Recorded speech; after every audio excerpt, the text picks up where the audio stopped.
I try. I really, really try, man. I try every single week. Whether you love me or whether you hate me, I try. I really do.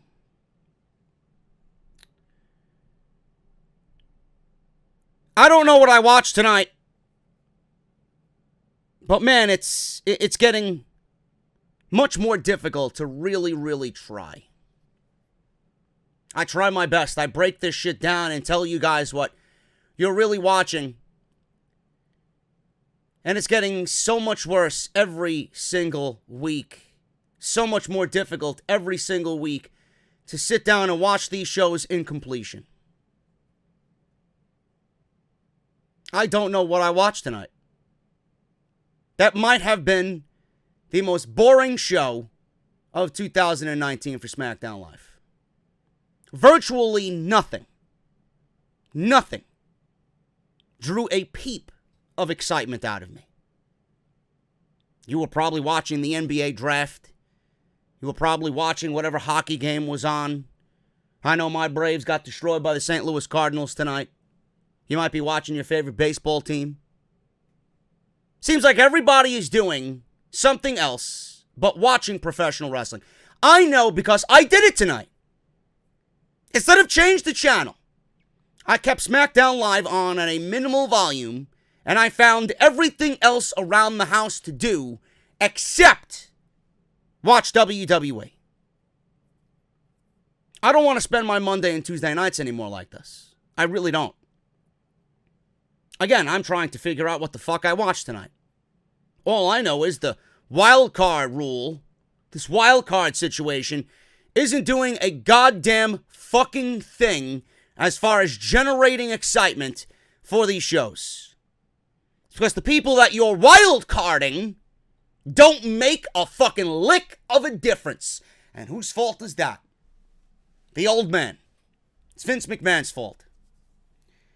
I'm trying to figure out why Roman Reigns started the show on Monday and Tuesday night in virtually the same segment. I don't know. You ever go down the aisle at your local supermarket? Aisle has all the bug traps and the mouse traps and the pesticides. Roman Reigns is the raid for Raw and SmackDown. He actually kills the ratings. He generates no interest. I know for a majority of the people, you want to shut the show off as soon as the first few notes of his music hits the PA system. And when you see Roman Reigns in the opening segment back-to-back nights, it's absolutely demoralizing for these shows. And again, I don't know why Roman Reigns is still feuding with the fucking Authority. What business does Roman Reigns have with the Authority? Absolutely zero. All of Roman Reigns' problems died with the Authority when he beat Triple H at WrestleMania 32 in one of the worst main events in history at WrestleMania. I don't know why. But all I know is I wanted to shut the show off at 8:01. I don't understand why WWE has Daniel Bryan, now a SmackDown Live Tag Team Champion, mingling in the pre-show at Money in the Bank. The guy main events WrestleMania against Kofi Kingston. And I say main events because that was my main event at WrestleMania. Guys, in the biggest WrestleMania moment, in one of the biggest WrestleMania moments in history, and within 1 month, he's now on the pre-show of Money in the Bank with SmackDown Live Tag Team titles against the Usos. Not really a good use of Daniel Bryan, if you ask me. WWE continues to kill their women's division. Charlotte and Becky Lynch had a video package that I question why we even seen it tonight. One of many video packages, thus the thumbnail. It is Tuesday Night Promo Package Live. Instead of working on these video packages and debuting them at the fucking pay-per-view, you give them to us tonight to fill time on a show that you cannot even fucking write for because you're so fucking lazy. You use these packages to fill time, ultimately to only show them on Sunday again to fill time on an unimportant fucking pre-show that nobody's going to watch. Not one, not two, but 3 fucking video packages. About what? About what and why? It's because you refuse to write creative fucking television. The women's division is fucking absolutely horrendous. Horrendous. And the tag team division might even be worse. And I can't even conceive a word worse than horrendous right now.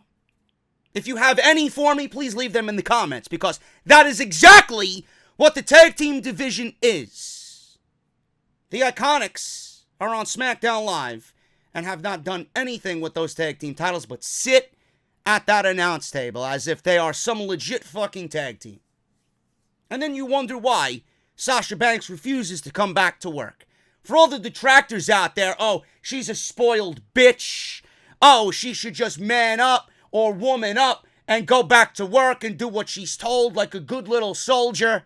She signed the contract. She should be a big girl and go to work and do what she has to do.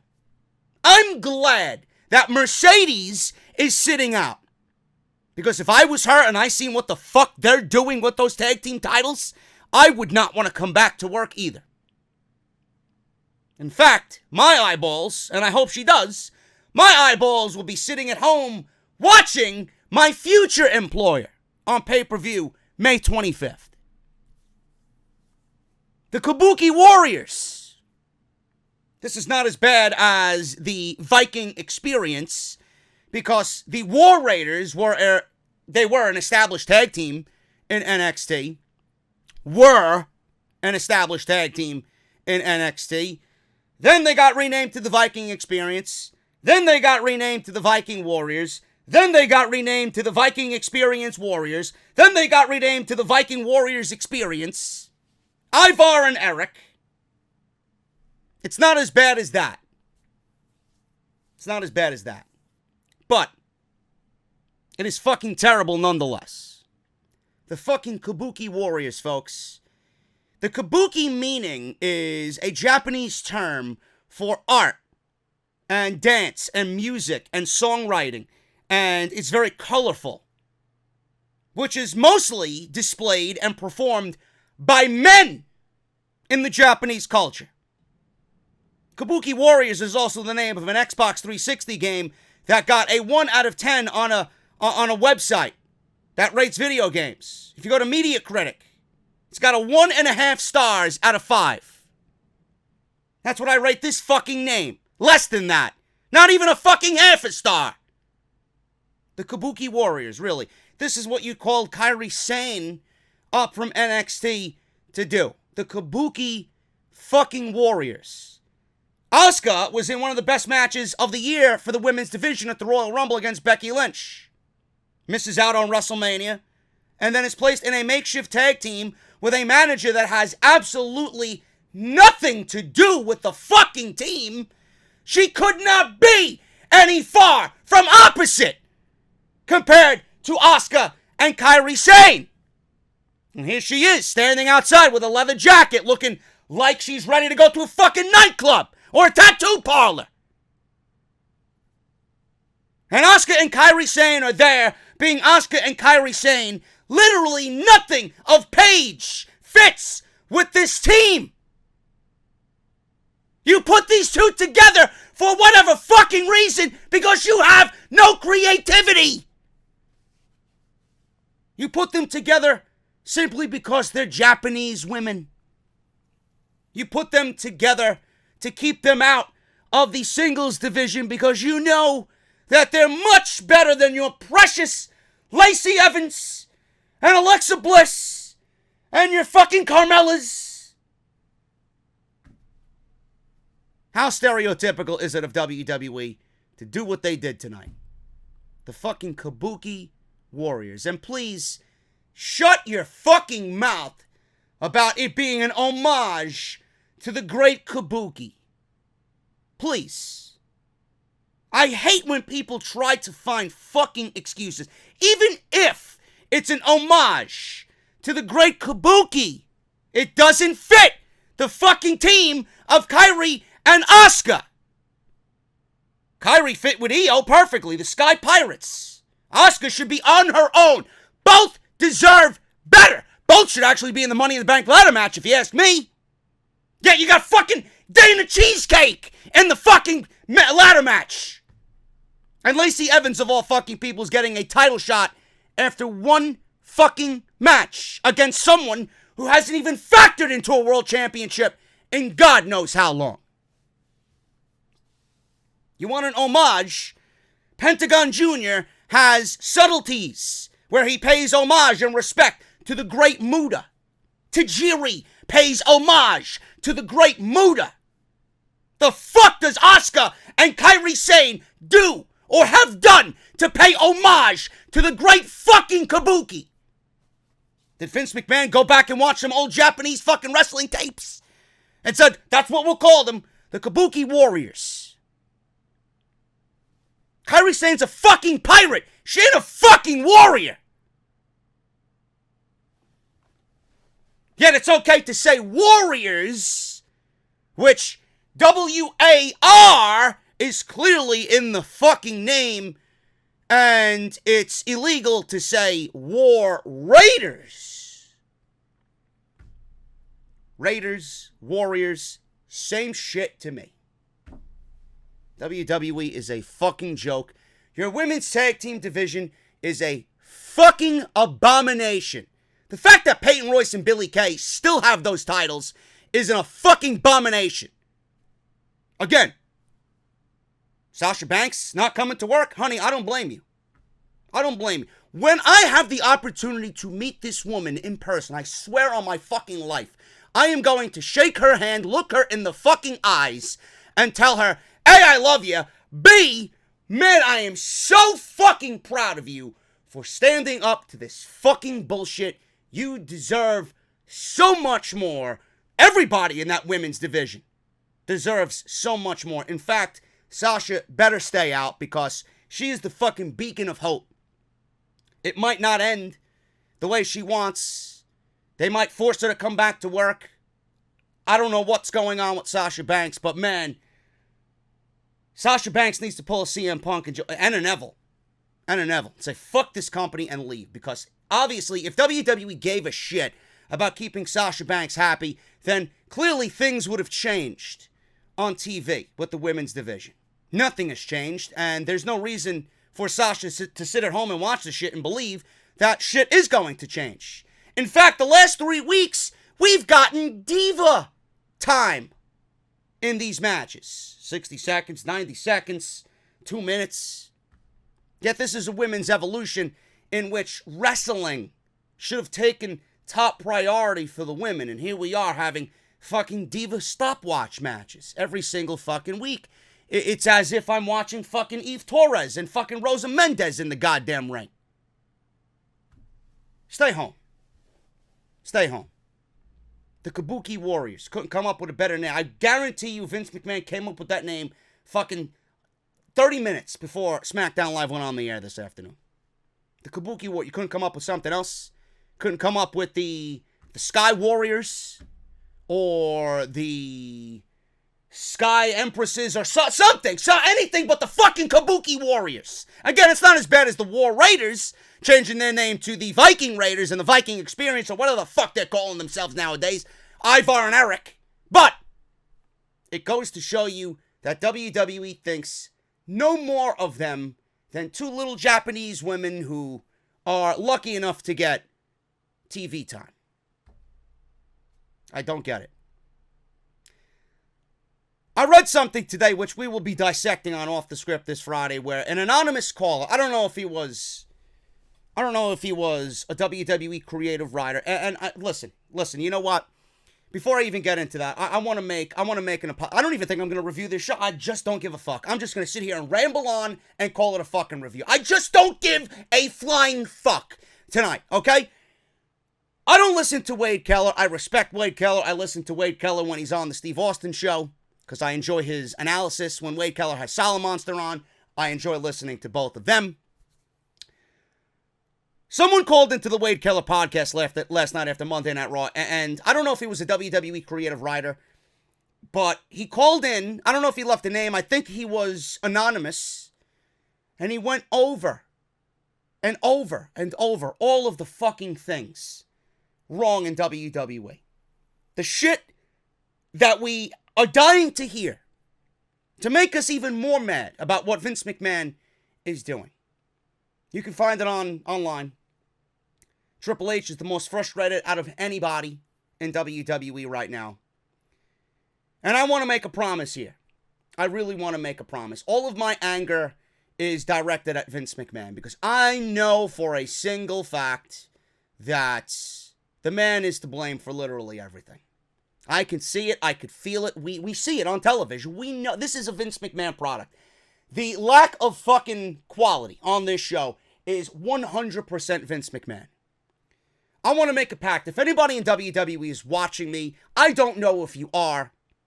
If you're a creative writer, if you go out there and listen and watch podcasts on YouTube, or you listen to iTunes podcasts, whatever, Spotify, I want to make a promise to each and every one of you. If one is watching, I want you to pass the word, because I'm the most critical motherfucker that you will see about WWE. And I am for a reason. It's because I fucking love this company, and I hate to see it fucking suffer. It is dying 1,000 deaths right now, and if it was on fire, I would walk away and I would not piss on the fucking flames. That's how much I fucking hate it right now. Because of this man. This old fuck. Vince McMahon. I love it so much, and I hate to see the amount of talent that they have wasted. Absolutely wasted. I hate to see this entire show in shambles. Superstar shakeup, irrelevant. Brand split, irrelevant. Wild card. Vince McMahon calling himself a genius for the wild card rule, yet it hasn't done a lick of fucking anything to generate excitement. In fact, I hope it fails. I hope it fails not because of you guys, but because of him.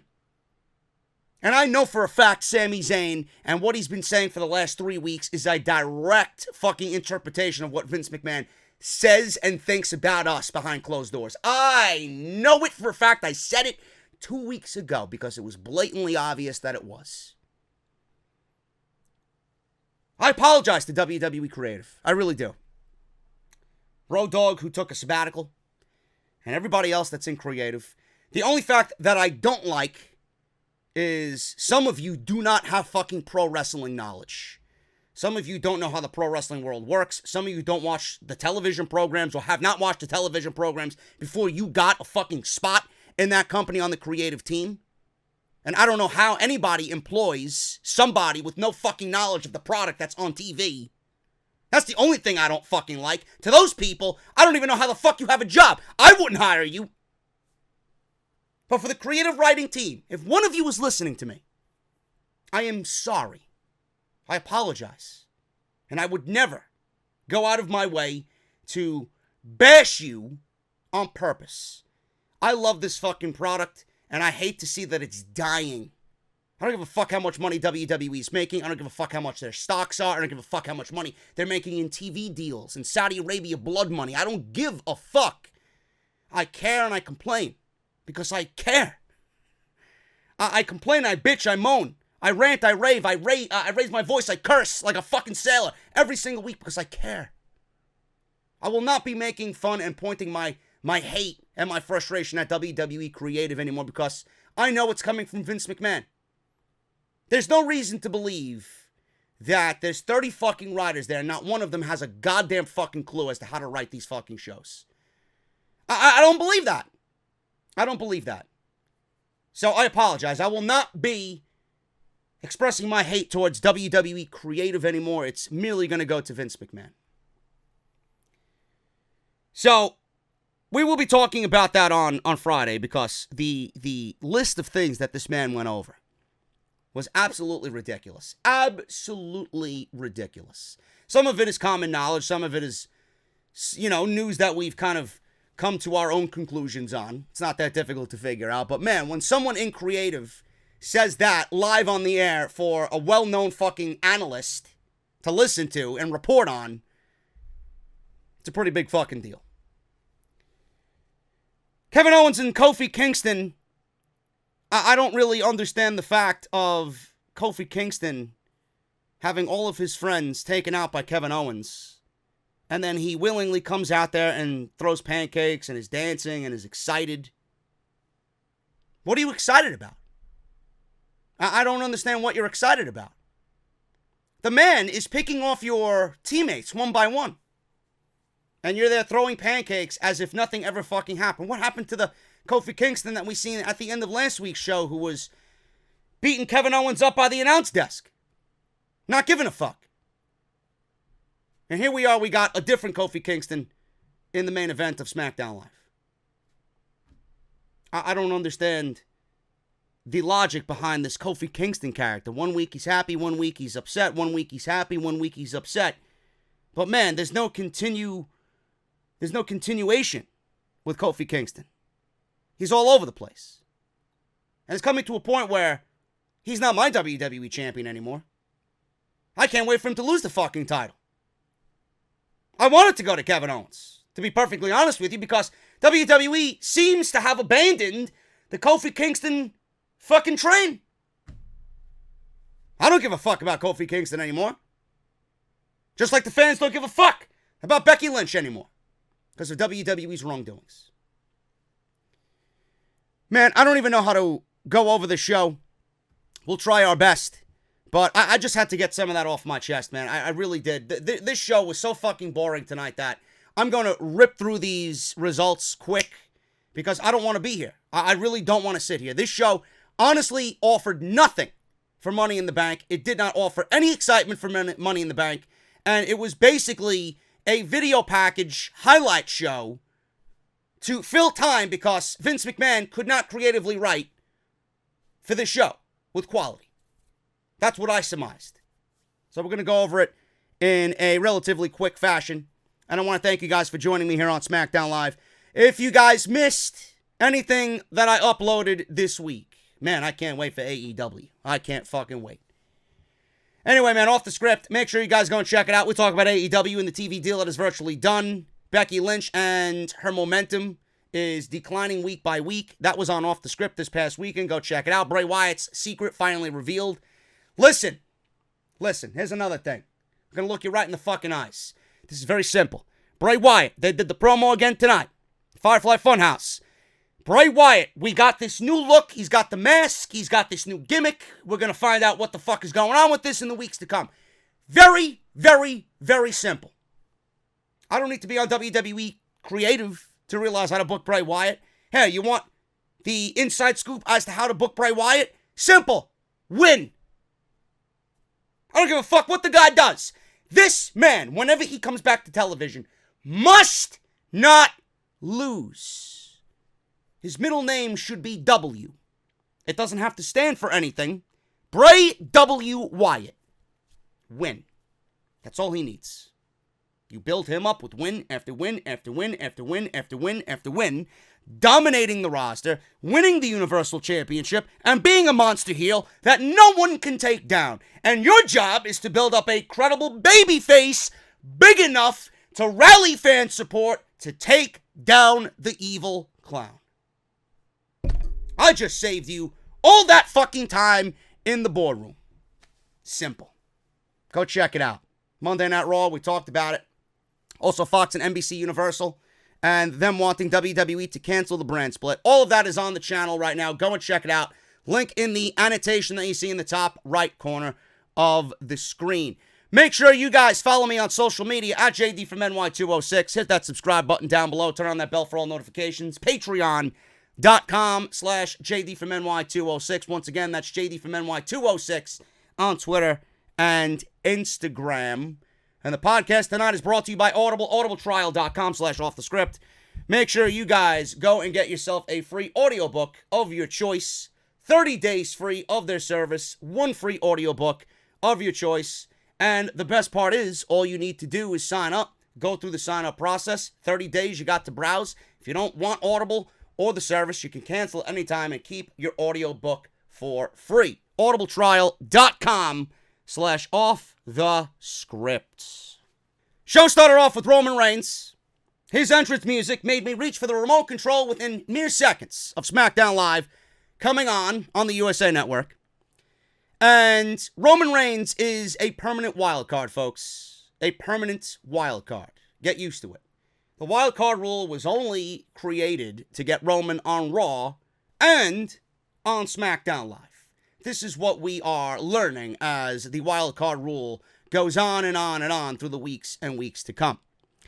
Now, Reigns slapped a couple of hands as he came to the ringside area, and other than that, I seen no other emotion from the live audience. You seen one fucking goon holding up a Roman Reigns sign, and everybody else, nobody was moving, and the piped-in emotion and the piped-in cheers were so utterly ridiculous that it literally made me want to fucking rip my ears out and throw them at my television as blood would profusely seep from my fucking head, staining my couch and my rug in the process, and me bleeding to death, with no one to find my body until 4 days later. That's what it made me want to do. This is why I hate these live shows. I don't understand you, WWE. Why is it that you tape these shows and they sound so fucking unnatural and organic? Is it a necessity to pipe in all of those fucking cheers? I don't know where the fuck they got these cheers from. I don't know where they got these cheers from. They must have taken it from some fucking sports game that was in the neighboring area. Because I know for a fact that WWE crowds in that arena tonight and on Monday Night Raw did not sound like that live. Because I know people were telling me. Especially when Reigns was out there. Moving on. Miz came out, and he says it's nice to be back on SmackDown Live. So, he is taking a wild card here on SmackDown Live, which does nothing for me. It does absolutely nothing for me. He said in 5 days he'll get his retribution on Shane, because what he's done is unforgivable and unforgettable. So, obviously, Shane McMahon walks out, and he was joined by Elias. And Shane said he decides who takes advantage of the wild card, not Reigns. I'm glad we got some sort of explanation, but still, 2 weeks and no explanation as to who makes these decisions, why these decisions are made, and when these decisions are decided upon. So, he's using his executive privilege to ban The Miz from the ring and the building. I wish he would use that on Roman Reigns, because it would be a pleasure to not see him on Raw and SmackDown Live. So Elias says he will show Reigns at Money in the Bank why Vince McMahon called him the greatest acquisition in SmackDown Live history. Sure. He said he'll show Roman what WWE stands for. Walk with Elias. Shane said Roman and Miz aren't leaving. He'll make them leave. And Bryan and Rowan came out and joined Shane and Elias. So there you go. Daniel Bryan and Rowan came out and joined Shane and Elias. They surround the ring, and a big brawl happens at ringside. The Usos ran out and evened the odds, and we all knew where this was leading. This was either leading to a 2-on-2 or a 3-on-3, and it ended up being neither. It was a 4-on-3 handicap match, which we'll get to in a second. And the most ridiculous thing is Tom Phillips, on more than one occasion, announced Reigns and the Usos as the Bloodline. Now, I don't know what that means. Some people were texting me, oh, is this a new faction? Are they going to join forces? Is this going to be a faction that we've been waiting for? No, it's not. This is nothing more than cool verbiage to, once again, feed the announcers to jam down our throats on SmackDown Live. So, if you heard the term Bloodline on SmackDown Live, do not worry. It's nothing more than Vince McMahon feeding his fucking garbage announcers some more bullshit for us to be annoyed by. Randy Orton came down, and he was in the middle of the ring. Ladder there, briefcase hanging above. He says on Sunday he will climb the ladder and become the Money in the Bank winner for a second time. Zelina Vega and Andrade walked out. And I got a nice little fun fact for you. Like I said, we're going to talk about it on Friday. But with this anonymous caller to the Wade Keller podcast, Andrade was explained in this phone call. This creative writer, or this anonymous caller, mentioned that Andrade stormed into Vince McMahon's office wanting to talk to him because he wanted a push. He wanted to be featured more. Vince McMahon explicitly told him, learn English and then come back and see me. And then you wonder why people are upset at Vince McMahon, and you wonder why people aren't watching these fucking shows. And you wonder why backstage morale is the way it is in WWE. And I mentioned that because I mentioned last week with Andrade and Zelina Vega coming out, Vega talks, then she hands the microphone to Andrade.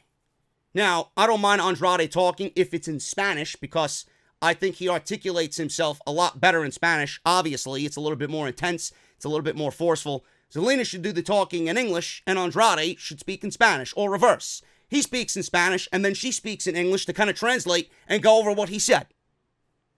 So we got more of the same here, but Vega says that when it comes to spoilers, people are so sensitive.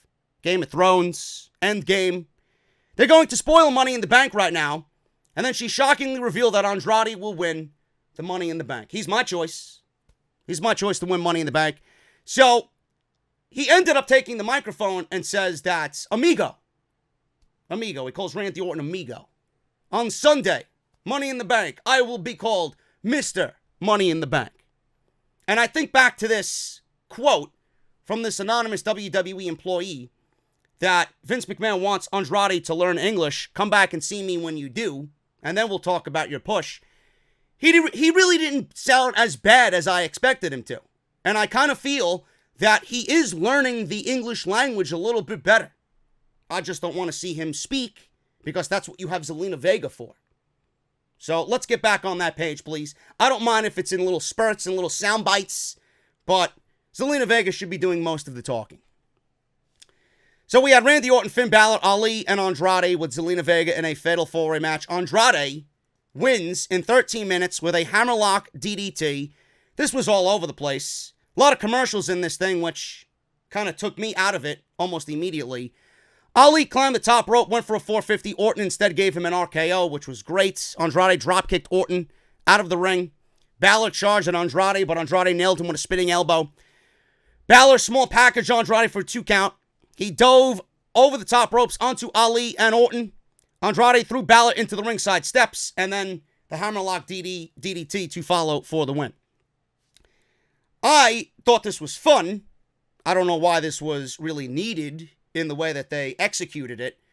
They brought in ladders, they did ladder spots, and it was as if it was a mini ladder match without them climbing the ladder to retrieve the briefcase. Now, I might not be a WWE creative writer, but I am someone with an old school mentality, and I don't like when WWE gives away everything on the fucking go-home show before we get to the pay-per-view. I really don't like it, and in this case, they did exactly what I don't like. Now, what we seen here was obviously just a small taste or a small tease for the Money in the Bank ladder match. You'd think WWE fans and the fucking audience would be conditioned as to what happens in a Money in the Bank ladder match. You'd think the fans would be fucking conditioned as to what brutality awaits all 8 of these guys in the Money in the Bank ladder match. Why do we need a refresher on what the ladder match is, or what should be done, or what could be done in the ladder match? I don't understand it. So these guys were bumping on the ladder. They were throwing each other into the ladder. They took the ladder from underneath the ring and put it in the ring, and they set it up. Do you know what that does as far as the viewer goes? It makes me less excited to see them in the ring on Sunday night, because we got a taste of what the match is going to be tonight.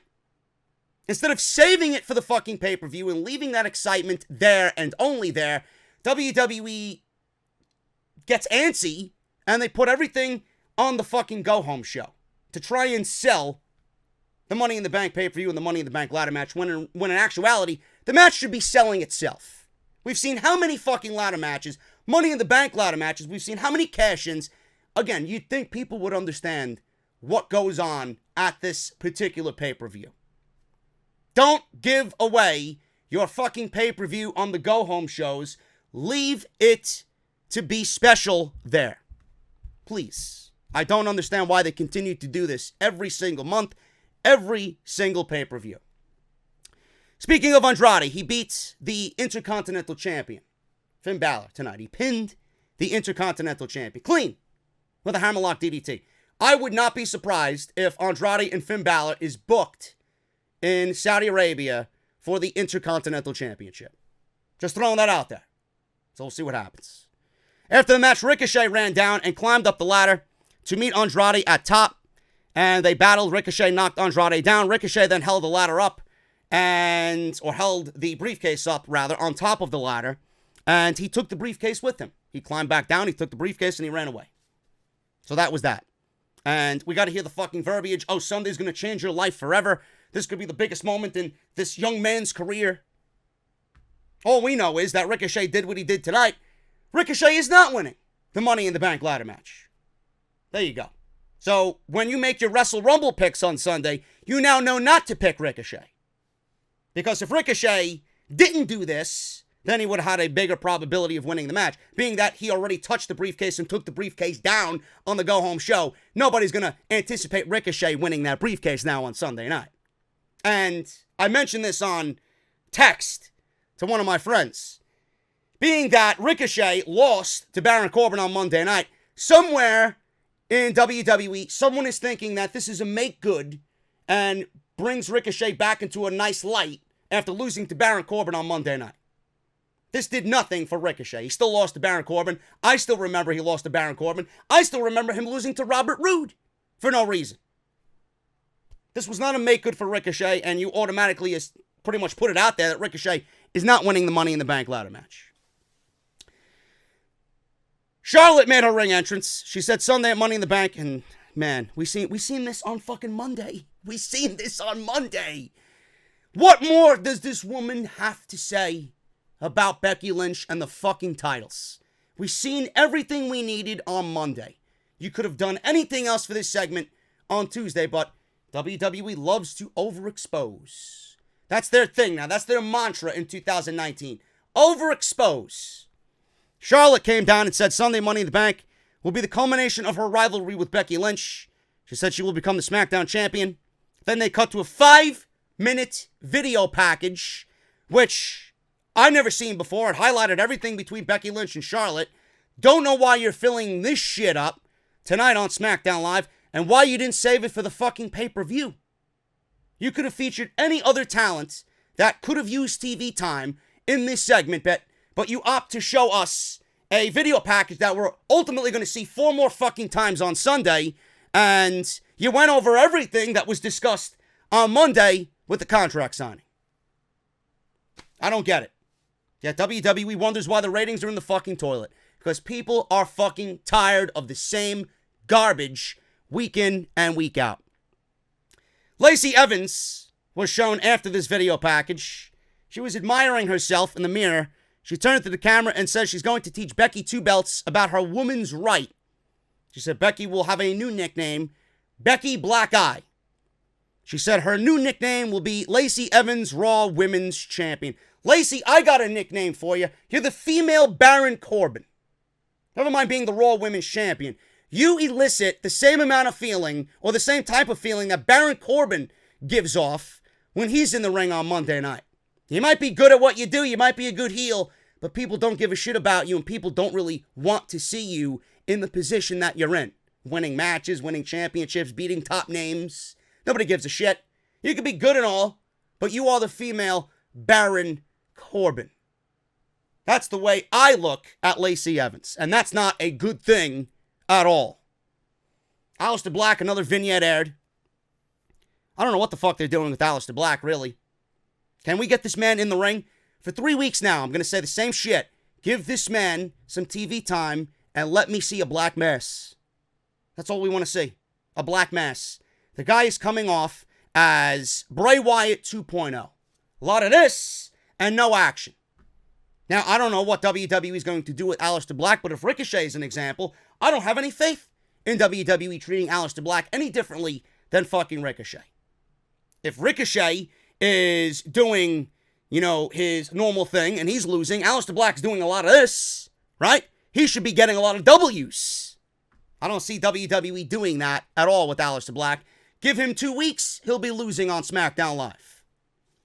All this bullshit for no fucking reason. He was on TV for 2 months, he goes away, and he cuts these creepy promos. I don't know what the fuck he's talking about, and I'm lost. In the end, with everything that he's uttered, I'm fucking lost. All I want to see is a black mass. Simple.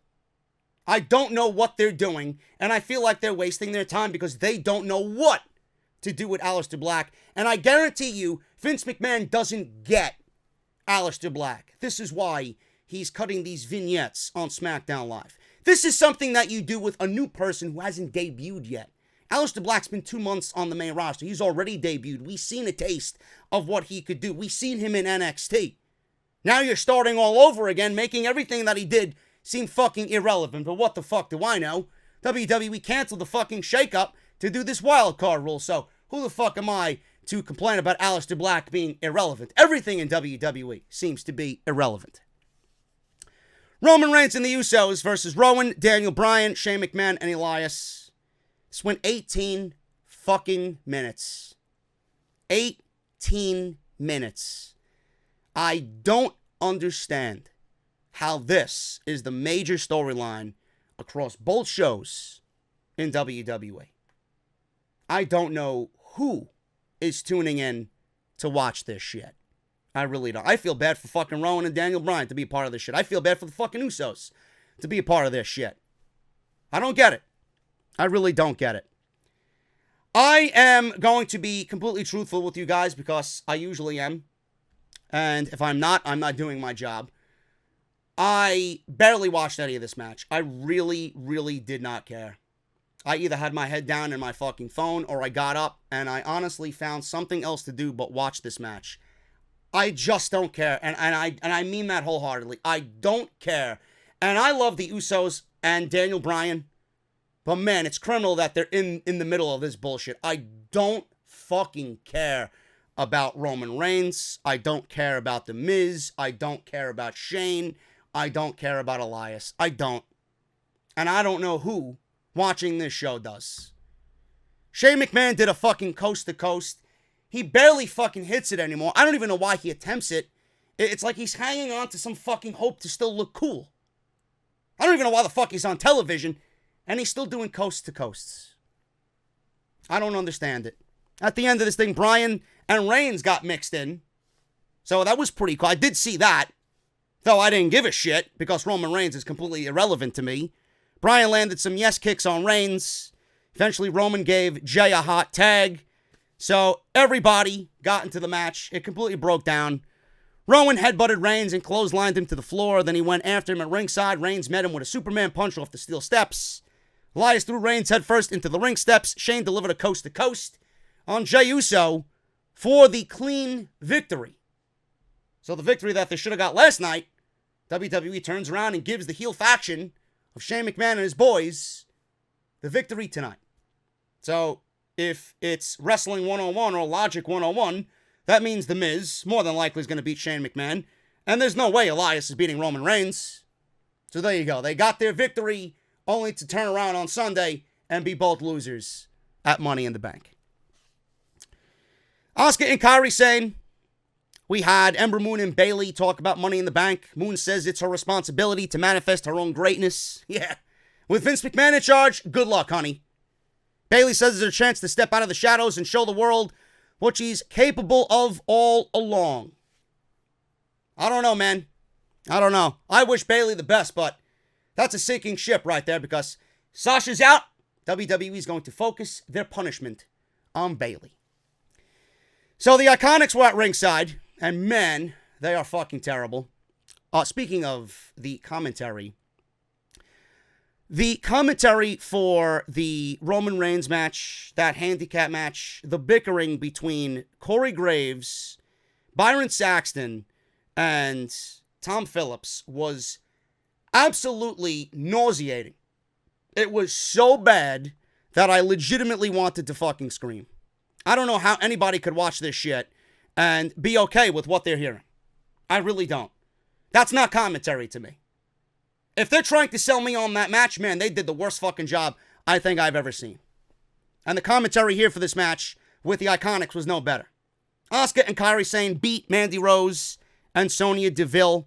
Asuka was on the receiving end of some moves. She was recovering, then leveraged Mandy Rose's shoulders down with a crucifix and got the 3 count. There you go. The Iconics left, and they are laughing because A, they're garbage, and B, they know they're losing those tag team titles to Asuka and Kairi Sane, the Kabuki Warriors. And I'm not ranting on my feelings on the Kabuki Warriors and Paige's association with them. We already went over that. It's garbage. Kayla Braxton was intimidated trying to ask Lars Sullivan a question. Lars Sullivan was on TV, reported today by Forbes and other outlets in the community that WWE fined Lars Sullivan $100,000 and is requiring him to take a sensitivity training. Now, I'm going to talk about this on Off the Script, but just to give you my brief synopsis of this entire situation. I don't want to talk too long about Lars Sullivan. I honestly do believe $100,000 is a lot of money for comments made 10 years ago on a bodybuilding forum. 10 years ago. And I understand the sensitivity training, but the man apologized to who he needed to apologize to. He spoke to the New Day. He spoke to Jeff Hardy. He spoke to everybody else in the WWE locker room. He apologized to Vince. He apologized to Triple H. He apologized to Stephanie McMahon. So what else did you want this man to do? Now, people raised this awareness more and more and more every single week. And it was like people were out to get him for whatever reason. To push their own agenda because they're fucking pussies on social media. They can't take the comments said by one man 10 fucking years ago at the age of 20. A young, immature idiot who was probably trolling online like we all do or like you get online. An immature idiot who didn't know what he was doing, made mistakes, and now here he is in WWE. He's clearly on the right path. I haven't heard any peep from Lars Sullivan about anything remotely close to what he said there. I made mistakes. You made mistakes in life. And you learn from them and you move on. Right? And we all regret what we said or what we did in past situations. And I'm sure he does as well. Now, the man had anxiety. And he had a mental breakdown. Not because he was called up to Monday Night Raw, which that would weaken any fucking man, no matter his size. But not because he was called up to Monday Night Raw, because as soon as he was about to get the call up, and they started airing those vignettes, all of this bullshit came out and into the public eye. And that's what drove him away. He wanted to get better. He was hoping that it would all go away. And it went away. And then he's back, and it comes back all over again. So, for everybody out there saying that Lars Sullivan can't change or we don't know if he's a different person, how the fuck do you know? Are you sitting down with him having a fucking cup of coffee in the morning, picking his brain? Do you converse with him on a daily basis? So how the fuck do you know that the man can't change or hasn't changed? And shame on WWE. Shame on WWE. They said that they forgave Lars Sullivan, and here they are, perceiving themselves to not back up their employee, and ultimately fine him for comments made 10 years ago, when the man already apologized. So, what type of signal does that send to anybody who wants to work for the WWE? You're working for somebody who is ultimately not going to back you up after accepting your apology on it. Now, I do think $100,000 is a little steep.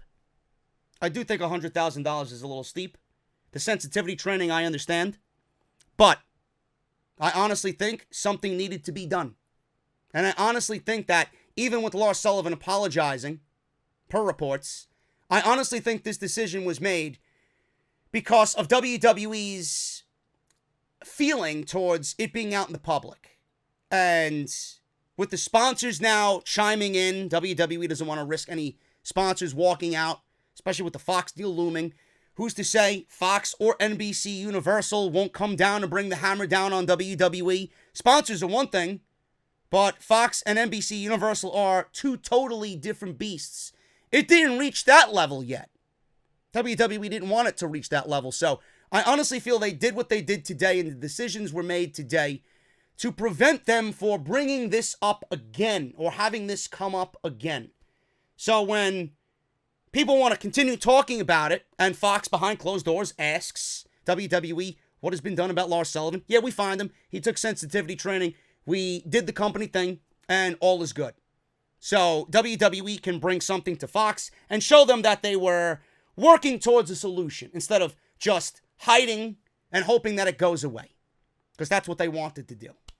That's why I think they did what they did, because they didn't want any bigger problem to happen with Fox or NBC Universals or any other sponsors that might want to come out and say, whoa, the fuck's going on here with Lars Sullivan? So now that the WWE did something about it, you know there's going to be those fucking cretins on social media who continue to talk and badmouth the man for no fucking reason. WWE did something about it. Move the fuck on and don't concern yourself with it anymore. I don't know who the fuck is losing sleep over what Lars Sullivan said 10 years ago, but if you are, grow the fuck up and get over yourself, please. Please. We got much more bigger things to concern ourselves with, especially with the quality of WWE programming. I wish Lars Sullivan the best. I'm a fan of Lars Sullivan. I don't want to see him get fired. For people claiming that he should be fired, you're ridiculous. Lars Sullivan's not going anywhere. In fact, he was on the show tonight, and he will be featured moving forward in a major way. I'm a Lars Sullivan guy. I don't like what they're doing with him. I wish we would see more of him in a prominent role. Seems like WWE doesn't know what the fuck they're doing with him either. But I don't want to see him fail because of fucking people's hurt feelings. I don't want to see people's stupidity be the downfall for what could be a great run by Lars Sullivan. Get over yourself. Fucking idiots. Anyway, Kayla Braxton was trying to interview Lars Sullivan. She ran away. Like a deer in headlights, she ran away. And he just stood there and stared her down. I would stare her down too. Moving on. Kevin Owens. Kevin Owens talked about interviewing Kofi Kingston. He says he's not facing the New Day at Money in the Bank, so Kofi is now on his own. He has to stand on his own. He said he knows he can't, and on Sunday, the entire WWE Universe will know the answer as well. He said he'll break his back or maybe his leg or pop a shoulder out, and Kofi made his way down to the ring. Now, Kevin Owens was on the Titantron. Kofi Kingston was in the ring flipping fucking pancakes. So he sat in the chair, and Kofi leaned back in the chair, told Owens that he has arrived at the Kevin Owens show, but Kevin Owens is not here. Kofi invited him out to the ring. Don't know why, after everything we've seen, which I'll touch on in a second, that Kevin Owens was on the fucking Titantron and then ultimately came out anyway. It doesn't make any sense. Kofi invited him to the ring. Owens didn't join him. He appeared on the big screen. He narrated another highlight package, showing some of his bigger moments, including the John Cena match and him stepping on the United States Championship. Man, do I miss those moments. Holding up the NXT title. They showed the Jericho Festival of Friendship. They showed him winning the Universal Championship and the Intercontinental Championship. Kofi called Kevin Owens to the ring, and he says, I don't know what any of that really means to me. Like, what are you trying to tell me? That doesn't intimidate me at all. So Kevin Owens then came out and teased entering the ring and then leaving, like a typical heel.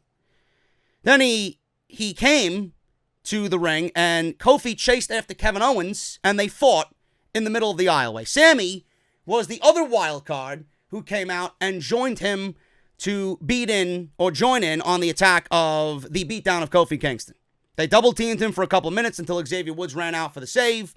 Graves said Xavier isn't near 100%. KO and Sammy continued to beat on him until Kofi made a comeback and landed a Trouble in Paradise. Sammy and Kevin Owens retreated. Kofi then started yelling at him as the show went off the air. Dead. Lame. Boring. No excitement whatsoever. I'm not excited about anything that they're doing. Honestly, I'm not. I'm not excited about anything at Money in the Bank outside of the men's Money in the Bank ladder match. And maybe AJ Styles and Seth Rollins. This show did nothing to get me excited about Money in the Bank. This show was fucking boring. Absolutely boring. I don't know what else to tell you. There's just so much logic gaps. There's just sheer stupidity on WWE's behalf. There's no excitement. Too much Roman Reigns. The simple fact that the wild card rule is not working at all. It's not. WWE is taking every drastic measure to try and boost the ratings. WWE is failing at every single situation that they're finding themselves in to boost the ratings. WWE pulled all the YouTube clips off of YouTube until after the show is over. So when you tell me that ratings don't matter anymore, I'm going to fucking laugh in your face and proceed to block you on social media. Ratings do matter. Otherwise, WWE wouldn't be taking these drastic measures to help boost the ratings or find some sort of increase in the ratings. The wildcard rule is not working. The wildcard rule is not working because you don't have anybody legitimately that I want to see. The wildcard rule is not working because we don't have any people that we're legitimately invested in, and the storylines that you have these individuals in are completely fucking garbage. Maybe if you created some fucking storylines and gave me some continuity between the fucking shows, then maybe I'd find myself a little bit more interested instead of doing my fucking dishes, vacuuming, and spraying air wick in my fucking apartment so that I can get rid of the fucking smell of cat piss. Getting out of here. Thank you guys so much for all your support. If you enjoyed the podcast tonight, please hit that thumbs up. Follow me on social media. Actually, I said I was going to be here for a little bit and run through these fucking results. I'm here for a fucking hour. Follow me on social media, man, at JD from NY206. On Twitter and Instagram. Hit that subscribe button down below. Turn on that bell for all notifications. Patreon.com/JD from NY206. If you guys missed any of my videos that I uploaded this week and on Raw, make sure you guys go and check them out. Link is in the top right corner. The little I, the annotation, drop it down. Everything you need is going to be right there. Harrys.com/script and audibletrial.com/off-the-script. Harry's free trial shave set. Getting everything you need for a close personal shave, and audibletrial.com/off-the-script for 30 days free and your audiobook. Any audiobook of your choice, over 200,000 choices to choose from, man. I'm getting out of here. Thank you guys so very much for all your support. Hit that thumbs up, and I will see you right back here tomorrow for NXT. Hopefully it's a lot better than what we've seen on Monday and Tuesday. Hopefully, we know it usually is, because Wednesday is the mouthwash to wash the bad taste out of our mouths from Monday and Tuesday night's garbage. I'll see you then, guys. Thank you so much.